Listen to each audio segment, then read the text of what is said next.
Hello प्यारे भाइयों और बहनों, आपका अपने ही YouTube channel surprise online learning centre में हार्दिक स्वागत और अभिनंदन है। जैसा आपको विदित होगा कि आपका एग्जाम जो है 15 और 16 अक्टूबर 2022 को यूपी SSC पेट का होने वाला है। ठीक, तो सर्वप्रथम मैं आपको इसकी हार्दिक शुभकामनाएं, अग्रिम शुभकामनाएं देना चाहता हूं कि आप अच्छे परसेंटाइल के साथ स्कोर करिए। उसी को मैंने ध्यान में रखते हुए आपके यूट्यूब चैनल पर 50 प्लस इंपॉर्टेंट क्वेश्चंस लाया हूं। 50 प्लस इंपॉर्टेंट क्वेश्चन जो कि किस सब्जेक्ट से रिलेटेड है? पॉलिटी, जीएस, यूपी SSC पेट में भारतीय संविधान एवं लोक प्रशासन के नाम से आपका दिया गया है। ठीक, तो 50 प्लस क्वेश्चंस जो मैं लाया हूं, मेरी गारंटी है कि अगर आप इसको वॉच करेंगे, आप इसको देखेंगे, तो मेरी गारंटी है कि इसी 50 क्वेश्चंस में number of questions are no more but I guaranteed that अगर आप 50 क्वेश्चन देख रहे हैं तो मेरी गारंटी है कि 5 में से 4 क्वेश्चंस आप विदाउट वाचिंग मोर टाइम आप तुरंत उस पर टिक करके आएंगे, क्योंकि मेरी गारंटी है कि क्वेश्चंस नॉट इनडायरेक्टली बल्कि आपके डायरेक्टली आपके उसी 50 क्वेश्चंस में ही आने वाले हैं, अर्थात क्वेश्चंस के डायरेक्ट आपके हूबहू वही देखने को आपको मिलेंगे। ठीक, और मैंने 50 क्वेश्चंस जो है मेरे अनुभव पर आधारित है। 50 क्वेश्चंस मैंने मेरे अनुभव पर आधारित है और मैं पूरा पॉलिटी का लेक्चर, कंप्लीट लेक्चर आपके ही अपने YouTube channel surprise online learning centre पर पूरा विधिवत दिया हूं। तो मैंने सिलेबस का एनालाइज किया है, सिलेबस का एनालाइज करके ही आपको 50 क्वेश्चन प्रोवाइड किया हूं। तो इसीलिए मैं गारंटी के साथ बोल रहा हूं। ठीक, इसी के लिए यही रीजन है कि मेरी गारंटी है कि आपका क्वेश्चन जो फंसने वाला है 5 में से 5, ठीक, 5 में से 5 नहीं तो आपका 4, 100% मेरा दावा है किसी में से फंसेगा, क्योंकि मेरे अनुभव बेस पर आधारित है। ठीक, ये मेरे अनुभव बेस पर अगर अपना लेक्चर देखना चाहें तो आप सरप्राइज ऑनलाइन लर्निंग सेंटर पर आप जा सकते हैं। इसी के संदर्भ में आपके सामने आपके 50 क्वेश्चंस दिए जा रहे हैं जो कि निम्नवत हैं। आइए स्क्रीन पर चलते हैं और उन क्वेश्चंस को 50 क्वेश्चंस को क्रम से देखते हैं, सीरियस वे में देखते हैं। हेलो प्यारे दोस्तों, आपका अपने नए YouTube platform surprise all one day exams में स्वागत है। आज मैं यूपी SSC पेट के रिगार्डिंग भारतीय संविधान के ऐसे 50 महत्वपूर्ण क्वेश्चन ले आया हूं जो आपके एग्जाम में हर हाल में आने वाले हैं। डायरेक्ट अगर क्वेश्चन से ना आए तो आप उसका ध्यान से एक्सप्लेनेशन ज़रूर सुनिएगा, वहाँ से आपका क्वेश्चन ज़रूर फंसेगा। तो ये 50 क्वेश्चन ही ना समझिएगा, इसे कम से कम आप 150 क्वेश्चन समझिएगा, क्योंकि एक्सप्लेनेशन रहेगा वो आपके लिए इम्पॉर्टेंट रहने वाला है। तो आपका जो 5 नंबर का सेशन है, 5 नंबर का जो मार्क्स आने वाला है भारतीय राज्य व्यवस्था से, तो वहाँ से आपके क्वेश्चन फंस जाएंगे। बस आपको ज़रूरत है एक्सप्लेनेशन और ध्यान से क्वेश्चन देखने की। जिसमें से पहला क्वेश्चन है, भारत की संविधान सभा किसके कहने पर बनाई गई थी? भारत की संविधान सभा किसके कहने पर बनाई गई थी? इसमें से पहला ऑप्शन है बेबन प्लान, सेकंड ऑप्शन है क्रिप्स मिशन, थर्ड ऑप्शन है ऑगस्ट स्टाफर्ड, फोर्थ ऑप्शन है कैबिनेट मिशन। जैसा कि हमें पता है कैबिनेट मिशन की योजना थी संविधान सभा बनाने की, तो इसका पहले का क्वेश्चन है, राइट ऑप्शन क्या रहेगा? डी। ठीक, कैबिनेट मिशन। अब दूसरा क्वेश्चन मैंने उसी के रिगार्डिंग नीचे ही बना है कि कैबिनेट मिशन भारत कब आया था? कैबिनेट मिशन का उद्देश्य था संविधान सभा का निर्माण करना, लेकिन कैबिनेट मिशन भारत आपका कब आया था? तो एक कैबिनेट मिशन भारत आया था आपका मार्च 1946। एग्जाम में अब मार्च 1946 9 ऑप्शन देख के पूछता है कि कैबिनेट मिशन भारत कब आया था और मार्च के रिगार्डिंग उसका डेट भी दे देता है। तो आपका क्या ऑप्शन रहेगा? 24 मार्च। ठीक मेरे प्यारे दोस्तों, ये डेट आपका डेट भी पूछने लगा। ठीक, तो आपका क्या है? 24 मार्च 1946। अगर एग्जैक्ट डेट पूछे तो 24 मार्च 1946 को हमारा कैबिनेट मिशन भारत आया था। किसके निर्माण के लिए? संविधान सभा के निर्माण के लिए। इसके बाद फिर आपका क्वेश्चन बना है, किस संविधान संशोधन द्वारा 6 से 14 वर्ष के बच्चों को निःशुल्क एवं अनिवार्य शिक्षा प्रदान करने की बात कही गई? ठीक, इसमें से ए ऑप्शन है 86वें संविधान संशोधन 2002, यही आपका राइट ऑप्शन है। ठीक, 86वें संविधान 86 कॉन्स्टिट्यूशन अमेंडमेंट 2002 के द्वारा हमें 6 से 14 वर्ष के जितने भी बच्चे हैं निःशुल्क एवं अनिवार्य शिक्षा प्रदान करने की बात कही गई है। तो आपका ए ऑप्शन राइट रहने वाला है, ए ऑप्शन आपका राइट रहेगा। इसका उद्देश्य क्या था? अगर आप बात करेंगे 6 से 14 वर्ष के बच्चों को निःशुल्क एवं अनिवार्य शिक्षा, तो संविधान में 3 जगह मेंशन है। एक तो आपका 21A जो कि मौलिक अधिकार उसके रूप में है, एक तो 45 राज्य के नीति निर्देशक तत्व की बात करेंगे तो वहाँ 45 के आएगा। ठीक, और इसके बाद 51A का जो 11वां भाग था, जो कि वो भी 86वें संविधान संशोधन 2002 द्वारा जोड़ा गया। 3 जगह आपका 6 से 14 वर्ष के बच्चों को निःशुल्क एवं अनिवार्य शिक्षा की बात की गई है। ठीक, लेकिन जो मौलिक कर्तव्य में 51A में है उसमें आपका क्या बात है 0 से 14, वहाँ पर 0 से 14 तक की बात की गई है। ठीक, इसके बाद हम नेक्स्ट बढ़ेंगे। चौथा क्वेश्चन है प्रथम संविधान संशोधन कब हुआ था? प्रथम संविधान संशोधन कब हुआ था? तो हम इसकी बात करेंगे। प्रथम संविधान संशोधन आपका 1951 में हुआ था, जो पहला संविधान संशोधन 1951 में। इसके तहत आपका अगर पता हो तो भूमि अधिग्रहण अधिनियम जोड़ा गया था। भूमि अधिग्रहण अधिनियम जोड़ा गया था, जो कि किसका भाग है? भूमि अधिग्रहण अधिनियम जो कि किसका भाग है? अनुसूची 9 का भाग है। अनुसूची 9 का भाग है। तो क्वेश्चन ये भी आया है आपका डायरेक्ट एग्जाम में कि किस अनुसूची में आपका किस अनुसूची में भूमि अधिग्रहण अधिनियम है? तो आपका 9वीं अनुसूची में भूमि अधिग्रहण अधिनियम है, जो कि पहले संविधान संशोधन 1951 द्वारा जोड़ा गया था। फिर नेक्स्ट क्वेश्चन है ग्राम पंचायत में कुल कितने विषय हैं? तो हमारे ग्राम पंचायत में जो कि 73वें संविधान संशोधन 1992 द्वारा जोड़ा गया, इसमें कुल हम ग्राम पंचायत में कुल 29 विषय प्राप्त हैं। कितने विषय प्राप्त हैं? 29। लेकिन अगर नगर पालिका में कहें तो 18 विषय प्राप्त है। ग्राम पंचायत को 29 विषय तथा ग्राम पंचायत को आपके 18 विषय प्राप्त हैं। नेक्स्ट क्वेश्चन में बढ़ेंगे। मौलिक अधिकार किस देश में है? मौलिक अधिकार किस देश में है? तो मौलिक अधिकार हमें पता होना चाहिए कि भाग 3 में है। और मौलिक अधिकार किस देश से लिया गया है? तो मौलिक अधिकार आपका अमेरिका से लिया गया है, अमेरिका से। इसे ही हम संविधान का मैग्ना कार्टा है, भारत का मैग्ना कार्टा भी बोल देते हैं भाग 3 को। ठीक, इसके बाद बात करेंगे भाग 4 में क्या है। तो भाग 4 में आपका क्या मेंशन है? राज्य के नीति निर्देशक तत्व, जो कि आपके आयरलैंड से लिया गया। भाग 2 में नागरिकता मेंशन है, जो कि ब्रिटेन से लिया गया। भाग 4A में मौलिक कर्तव्य है। ठीक, मौलिक कर्तव्य आपका कहाँ से लिया गया है? रूस से लिया गया है। इसके बाद देखिए फिर से क्वेश्चन बना है, भारत में नागरिकता का प्रावधान किस देश से लिया गया है? हमने बताया कि भी नागरिकता आपके भाग 2 में है तथा इसका प्रावधान आपके ब्रिटेन से लिया गया है तथा इसमें अनुच्छेद किस अनुच्छेद तक है? 5 से 11 तक। 5 से 11 तक आपका अनुच्छेद है। इसके बाद नेक्स्ट क्वेश्चन की बात हम करेंगे। नेक्स्ट क्वेश्चन है नागरिकता किस भाग में है? तो मैंने इस ऑप्शन में बताया ना भाग 2 में। तो नागरिकता आपका किस भाग में आएगा? आपका भाग 2 में आएगा। नागरिकता आपका भाग 2 में आएगा। आपका ऑप्शन 3 सही होने वाला है। ठीक, इसके बाद नेक्स्ट क्वेश्चन पे हम बढ़ेंगे। राज्यसभा के नीति निर्देशक तत्व किस देश से लिया गया है? तो राज्यसभा का नीति निर्देशक तत्व तो आपका भाग 4 में मेंशन है। भाग 4 में पार्ट 4 में। ठीक, पार्ट 4 में तथा राज्यसभा का नीति निर्देशक तत्व तथा DPSP आपका आयरलैंड से लिया गया है। आपका आयरलैंड से लिया गया। कनाडा से हमें संघवाद मिलता है। दक्षिण अफ्रीका से हमें संविधान संशोधन की प्रक्रिया मिलती है। और ऑस्ट्रेलिया से हमें प्रस्तावना की भाषा मिलती है। प्रस्तावना की भाषा जो कि आपका किस आर्टिकल में है और किस अनुसूची में है? आपका अनुसूची 7 में है। अनुसूची 7 में है। इसके बाद नेक्स्ट क्वेश्चन है कि किस संविधान संशोधन और संपत्ति का अधिकार मूल अधिकार नहीं रहा? तो आपका एक संविधान संशोधन पहले ये मूल अधिकार का भाग था, लेकिन आपका 44वां संविधान संशोधन आपका कब हुआ था? 1978। 44वां संविधान संशोधन कब हुआ था आपका? 1978 द्वारा। इसे हटाकर किस रूप में? 300 का में किस रूप में जोड़ दिया गया? कानूनी अधिकार में आपका जोड़ दिया गया। ठीक, कानूनी अधिकार में आपका ये जोड़ दिया गया। अर्थात अब संपत्ति का अधिकार मूल अधिकार ना रह के कौन सा अधिकार है? कानूनी अधिकार है। इसके बाद नेक्स्ट क्वेश्चन की हम बात करेंगे। दल बदल अधिनियम संबंधित है। दल बदल अधिनियम संबंधित है। तो दल बदल अधिनियम आपका अनुसूची 10 से, हमने ट्रिक से क्या बताया था? दास से 10, दास से दल बदल अधिनियम।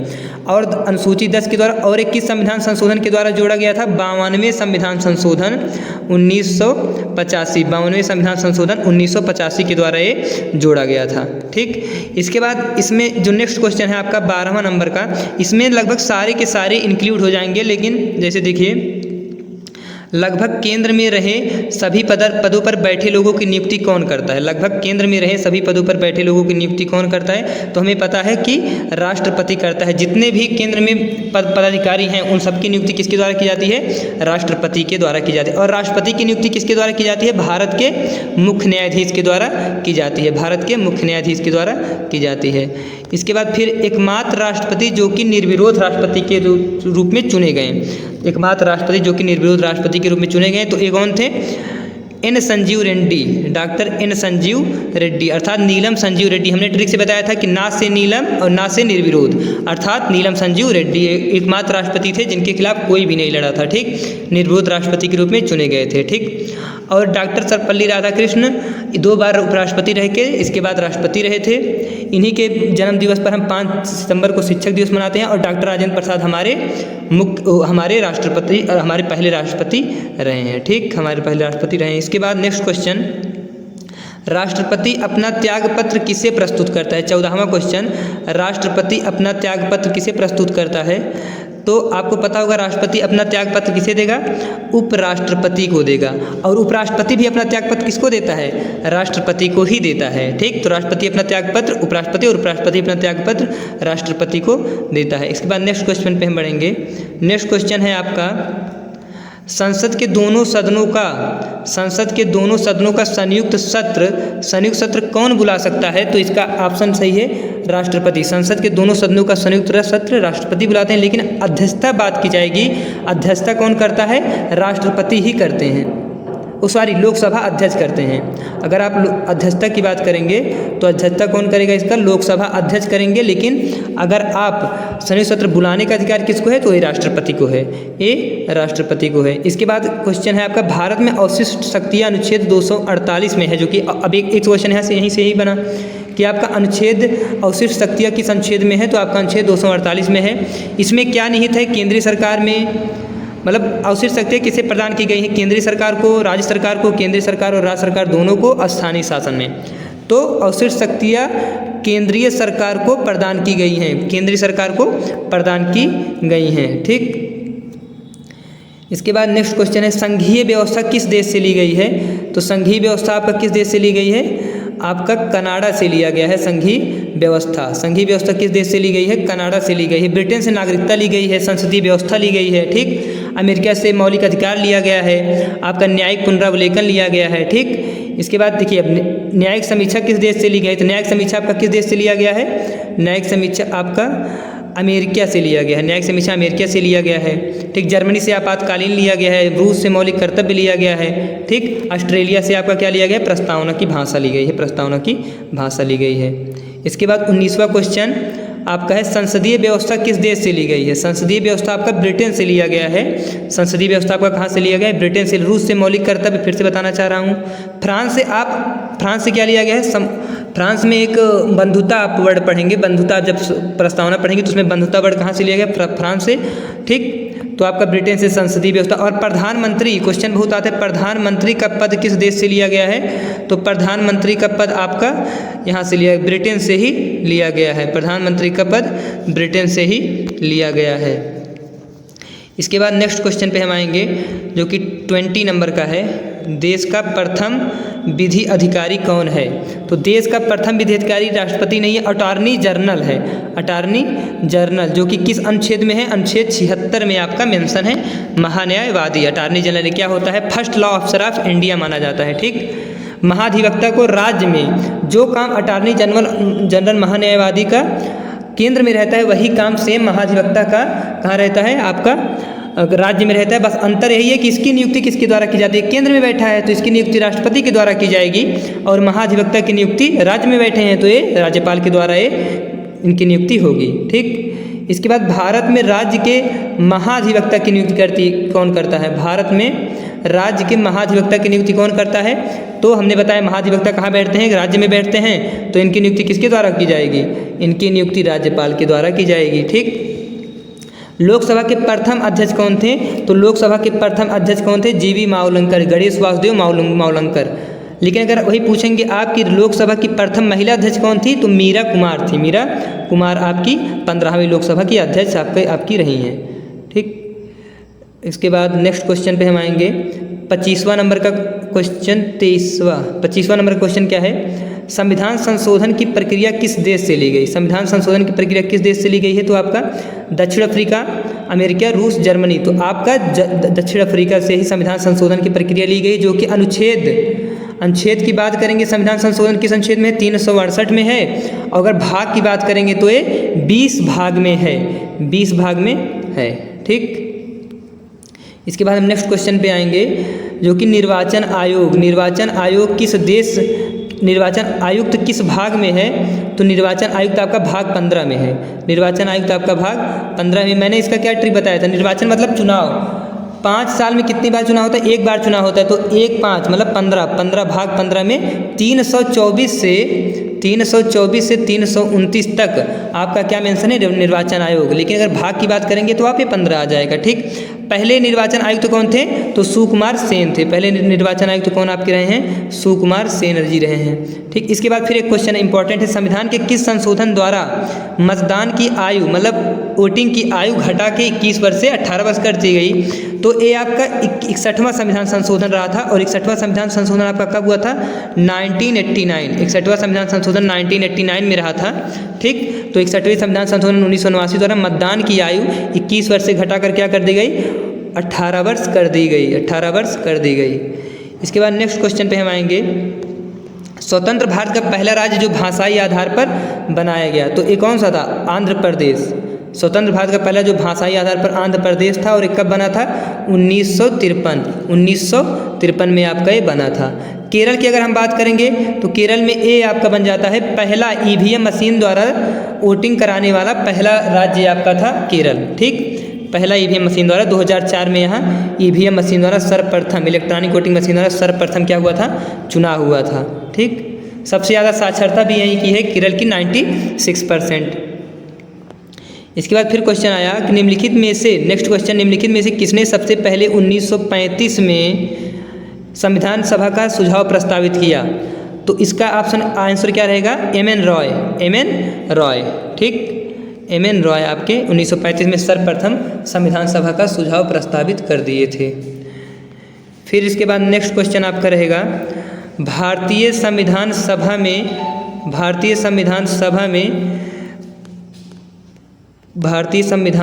में कुल कितनी महिला सदस्य थीं? ठीक, तो हमें पता है कि भारतीय संविधान सभा का लास्ट अधिवेशन कब हुआ था? 24 जनवरी 1950 को हुआ था।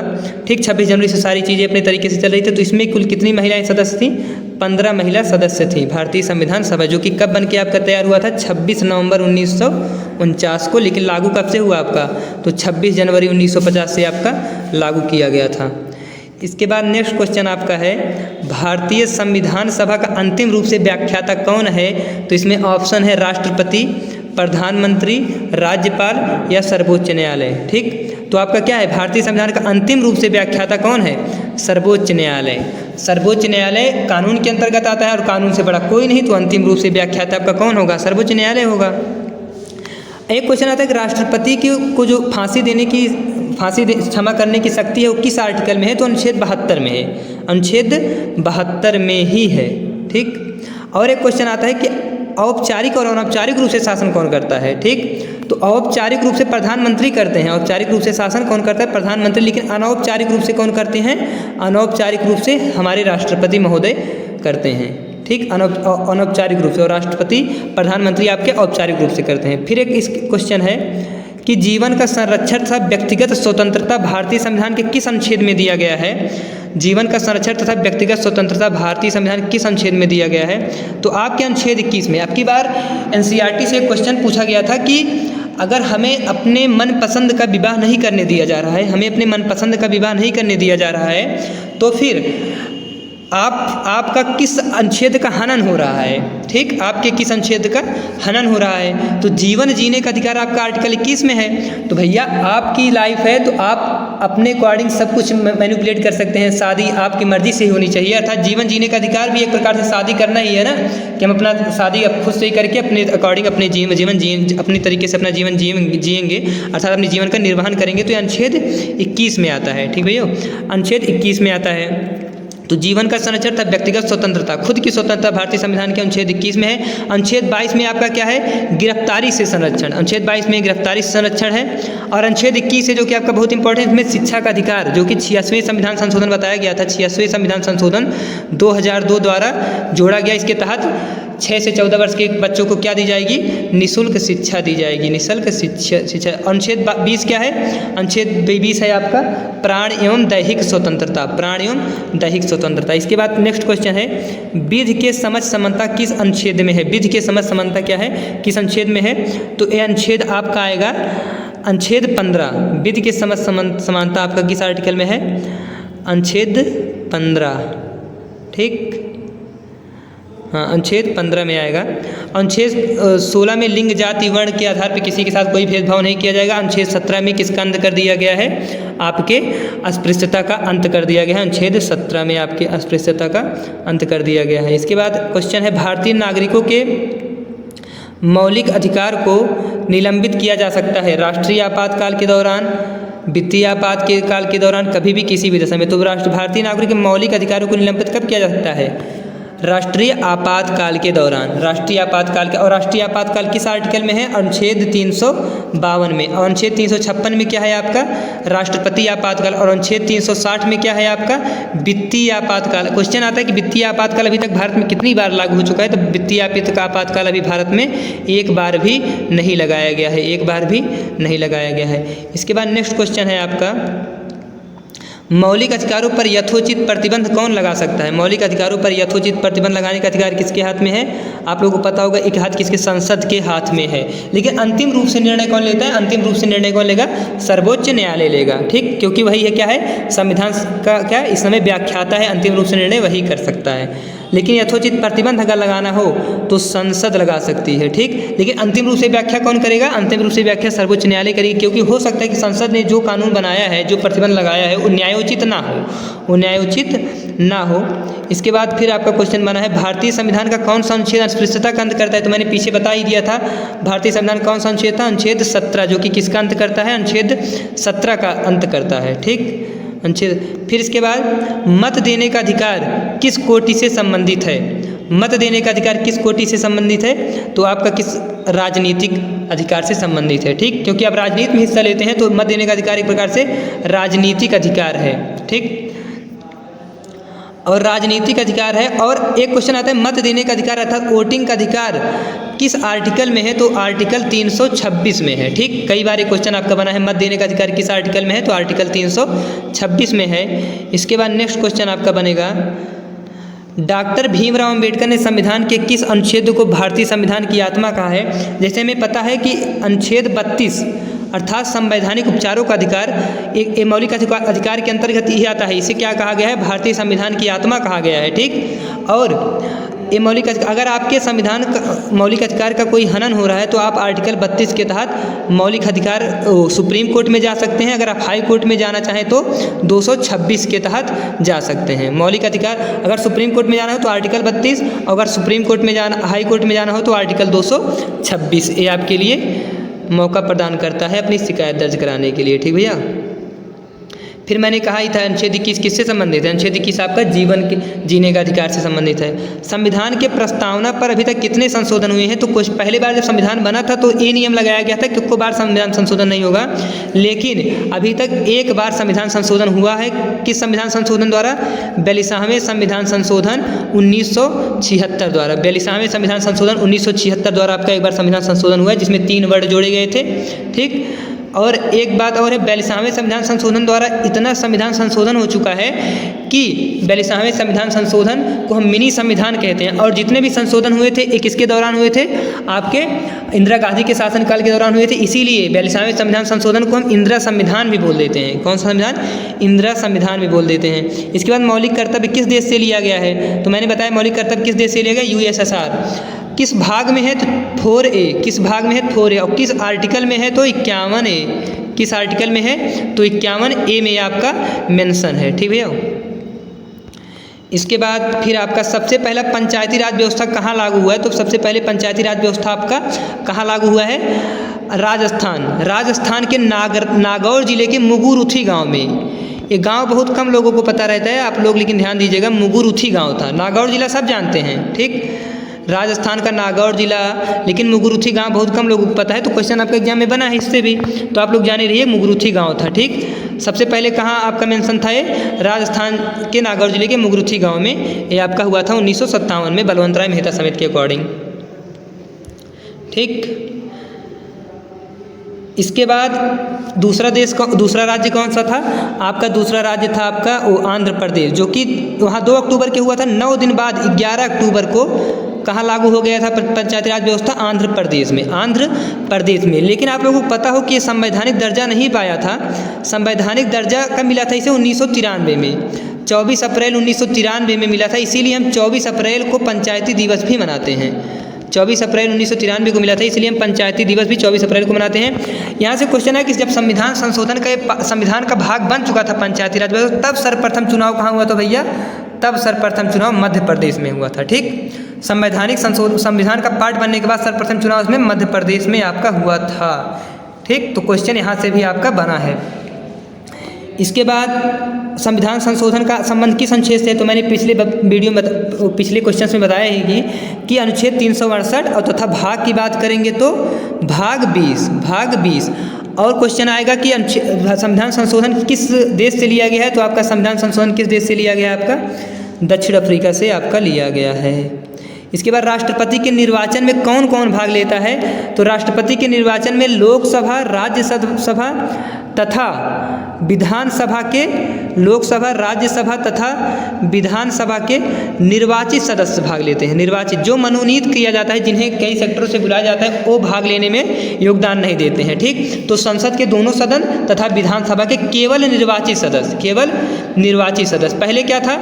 किसी भी केंद्र शासित प्रदेश को भाग देने का नहीं था, लेकिन संविधान संशोधन के तहत दिल्ली तथा पांडिचेरी के सदस्यों को यहाँ पर अब वोट देने का अधिकार दे दिया गया है। तो क्वेश्चन क्या है? लोकसभा, राज्य तथा विधानसभा के निर्वाचित सदस्यों के द्वारा राष्ट्रपति का क्या होता है? चुनाव होता है। ठीक, राष्ट्रपति का चुनाव, जो कि 54-55 में मेंशन है।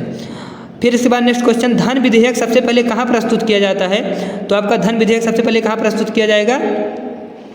संसद के किसी भी सदस्य में गलत, पहले राज्यसभा में गलत, पहले लोकसभा में। धन विधेयक की बात करेंगे सबसे पहले कहाँ प्रस्तुत किया जाएगा? पहले लोकसभा में। जैसे आपका जीएसटी आया था, जीएसटी 3 अगस्त 2016 को आपका जब जीएसटी आया था, तो 3 अगस्त 2016 को सर्वप्रथम राज्यसभा में ही प्रस्तुत किया गया था। फिर उसके 5 दिन बाद 8 अगस्त 2016 को कहाँ प्रस्तुत किया गया? राज्यसभा में। इसके बाद 1 महीने बाद 8 सितंबर 2016 को इस पर राष्ट्रपति का सिग्नेचर हुआ और इसके बाद वो कानून बन गया।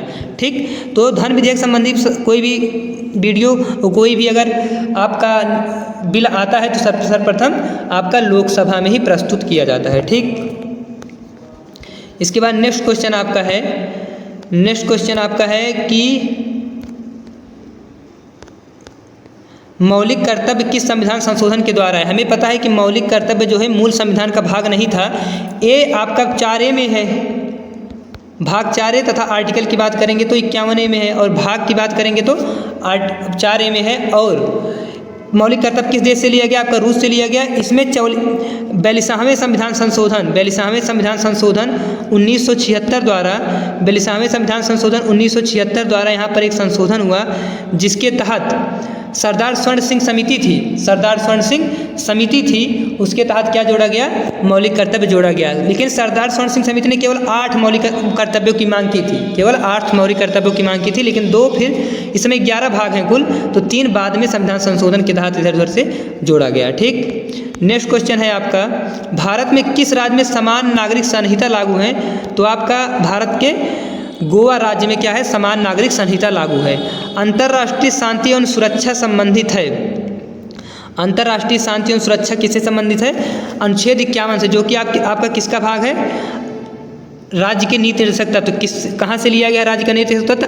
आयरलैंड से लिया गया है। तथा आर्टिकल 36 से अनुच्छेद 51 तक आपका मेंशन है। अनुच्छेद 40 में क्या है? ग्राम पंचायत का गठन। अनुच्छेद 48 में क्या है? 48 से मैंने क्या बताया था? हर मतलब खेत से, तो एक कृषि संबंधी यहाँ पर कृषि एवं पशुपालन की व्यवस्था की गई थी। आर्टिकल 50 क्या है? 50 100 का आधा क्या होता है? 50, मतलब यहाँ आधे की बात की गई है। तो आर्टिकल 50 में आपका मेंशन है कि न्यायपालिका को कार्यपालिका से अलग, अर्थात न्यायपालिका अलग काम अपना देखेगा और कार्यपालिका अपना अलग वर्ग देखेगा। ठीक, इसके बाद नेक्स्ट क्वेश्चन है 49वां, प्रारूप समिति की स्थापना कब हुई? तो प्रारूप समिति की स्थापना कब हुई थी? 29 अगस्त 1947 को हुई थी। इसमें कितने सदस्य थे? 7 सदस्य थे। इसके संविधान प्रारूप समिति के अध्यक्ष कौन थे? डॉक्टर भीमराव अंबेडकर थे। प्रारूप समिति के अध्यक्ष कौन थे? डॉक्टर भीमराव अंबेडकर थे। इसके बाद 50वां क्वेश्चन मैं अपनी तरफ से जोड़ना चाहूँगा कि आपका एक क्वेश्चन बनेगा कि यदि राष्ट्रपति आपातकाल या राष्ट्रीय आपातकाल जैसे एक बार में अगर बढ़ाना चाहे एक बार में तो कितने मैक्सिमम बढ़ा सकता है, तो 3 महीना एक एक करके बढ़ा सकता है। कितना महीना? 3 महीना बढ़ा सकता है। ठीक, 3 महीना एक बार में बढ़ा सकता है, 3 महीने से ज़्यादा वो बढ़ा नहीं सकता। ठीक, आपका यहाँ से क्वेश्चन 50 क्वेश्चन पूरे हुए। यहाँ से आपका इम्पॉर्टेंट रहने वाला है, जो मैंने बताया है कि क्वेश्चन के साथ जो मैंने एक्सप्लेनेशन दिया है वो आपका बहुत ही इंपॉर्टेंट रहने वाला है। ठीक, जर्मनी से आपका क्या लिया गया है, फिर से रिवीजन। जर्मनी से आपका लिया गया है वित्तीय आपातकाल। मैंने क्या बताया था? मनी किस प्रॉब्लम में काम देता है? जब आपके पास कोई आपातकाल आता है, कोई आपातकाल, तो वहाँ पर क्या काम देता है, ऐसा कहा जाता है। तो आपका वहाँ पर क्या काम देगा? पैसा। तो जर्मनी से क्या लिया गया? वित्तीय आपातकाल लिया गया। ठीक, और संसदीय व्यवस्था आपका ब्रिटेन से लिया गया। प्रारूप समिति की स्थापना 29 अगस्त 1947 को हुआ था। ठीक, कैबिनेट मिशन भारत कब आया था? 24 मार्च 1946 को। ठीक, तो आप मेरा इस नए चैनल को लाइक, सब्सक्राइब एंड शेयर करना ना भूलिएगा। सरप्राइज ऑल वनडे एग्जाम्स को आपको यहाँ पर सारी चीज़ें ट्रिक से बताई जाएंगी, ट्रिक प्लस कॉन्सेप्ट। बस आप, मेरा उद्देश्य यही रहेगा कि आपका जो क्वेश्चन बनने वाला है एग्जाम में वो सही हो, एन केन प्रकार। ठीक, इन केन प्रकार, चाहे वो पेट का एग्जाम हो, चाहे एसएससी सीजीएल का हो, चाहे यूपी टेट का हो, चाहे सीटेट का हो, सब ट्रिक प्लस कॉन्सेप्ट दोनों का मिक्सेशन रहेगा। ठीक, तो वहाँ से मेरा उद्देश्य यही रहेगा कि कोई भी क्वेश्चन आपका गलत नहीं होने दूंगा, चाहे वो ट्रिक बेस बताया जाए, चाहे वो आपका कॉन्सेप्ट बेस बताया जाए। ठीक, तो इसी के साथ मैं अपनी वाणी को विराम देना चाहता हूँ। धन्यवाद।